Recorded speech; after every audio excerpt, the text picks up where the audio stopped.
அனைவருக்கும் வணக்கம். சற்று முன் வெளியான முக்கிய அறிவிப்படி கொட்டி தீர்க்க போகும் கனமழை, மக்களே கவனமாக இருங்கள். வளிமண்டல சுழற்சி காரணமாக தமிழகத்தில் இன்று முதல் ஆகஸ்ட் 15ஆம் தேதி வரை பரவலாக பலத்த காற்றுடன் கூடிய கனமழை முதல் மிக கனமழை பெய்யக்கூடும் என சென்னை வானிலை மையம் தற்போது புதிய எச்சரிக்கை அறிவிப்பை வெளியிட்டுள்ளது. இதில் குறிப்பாக எந்தெந்த தேதிகளில் எந்தெந்த மாவட்டங்களில் கனமழை பெய்யக்கூடும் என்பதை பற்றியும், மேலும் பள்ளி கல்லூரிகளுக்கு விடுமுறை போன்ற முக்கியமான அறிவிப்புகள் வெளியாகியுள்ளன. இதை பத்தி ஒரு வார்த்தை வீடியோல பார்க்க போறோம். வீடியோ கிடைச்சிருக்கு, ஸ்கிப் பண்ணாம பாருங்க. வீடியோக்குள்ள போறதுக்கு முன்னாடி இந்த வீடியோ லைக் பண்ண பிடிச்சுக்கோங்க. உங்களுக்கு கனமழை சம்பந்தமான வீடியோக்களை உடனுக்குடன் துல்லியமாக தெரிஞ்சுக்க வேண்டும்னா இந்த சேனலை சப்ஸ்கிரைப் பண்ணிக்கோங்க. வாங்க வீடியோக்குள்ள போகலாம்.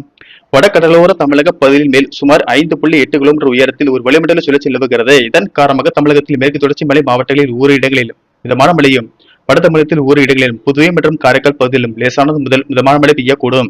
ஏனைய தமிழகத்தில் ஓரிரு இடங்களில் லேசான மழை பெய்யக்கூடும். குறிப்பாக இன்று செங்கல்பட்டு, சென்னை, கோயம்புத்தூர், திண்டுக்கல், கள்ளக்குறிச்சி, காஞ்சிபுரம், கன்னியாகுமரி, ராணிப்பேட்டை, மதுரை, தேனி, தென்காசி, நீலகிரி, திருவள்ளூர், திருநெல்வேலி, திருப்பத்தூர், திருவண்ணாமலை, வேலூர், விழுப்புரம், விருதுநகர் ஆகிய மாவட்டங்களிலும் மற்றும் புதுவையில் ஒரு சில இடங்களில் இடி மின்னுடன் கூடிய லேசானது முதல் மிதமான மழை பெய்யக்கூடும்.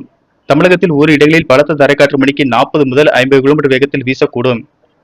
நாளை தமிழகம், புதுவை மற்றும் காரைக்கால் பகுதிகளில் ஒரு இடங்களில் லேசானது முதல் மிதமான மழை பெய்யக்கூடும் என்றும், ஒரு இடங்களில் பலத்த தரைக்காற்று மணிக்கு 40 முதல் 50 கிலோமீட்டர் வேகத்தில் வீசக்கூடும்.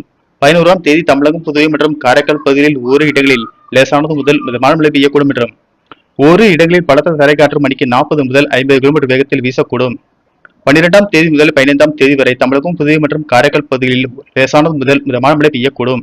10ஆம் தேதி முதல் 12ஆம் தேதி வட உள் தமிழகத்தில் அதிகபட்ச வெப்பநிலை ஒரு இடங்களில் 2 முதல் 3 டிகிரி செல்சியஸ் இயல்பை விட அதிகமாகும். ஏனைய தமிழகம், புதுவை மற்றும் காரைக்கால் பகுதியில் இயல்பை ஒட்டியே இருக்கக்கூடும்.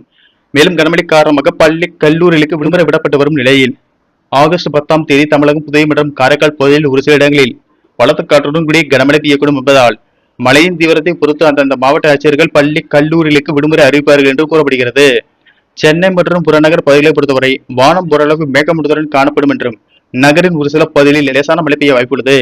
அதிகபட்ச வெப்பநிலை 35 முதல் 36 டிகிரி செல்சியஸ் ஒட்டியும், குறைந்தபட்ச வெப்பநிலை 26 முதல் 27 டிகிரி செல்சியஸை ஒட்டி இருக்கக்கூடும். மீனவர்களுக்கான எச்சரிக்கையின்படி தெற்கு மன்னார் வளைகுடா மற்றும் அதனை ஒட்டிய குமரிக்கடல் பகுதிகளில் பலத்த காற்று வீசக்கூடும் என்பதால் மீனவர்கள் அந்த பகுதிகளுக்கு செல்ல வேண்டாம் என்று அறிவுறுத்தப்படுகிறார்கள்.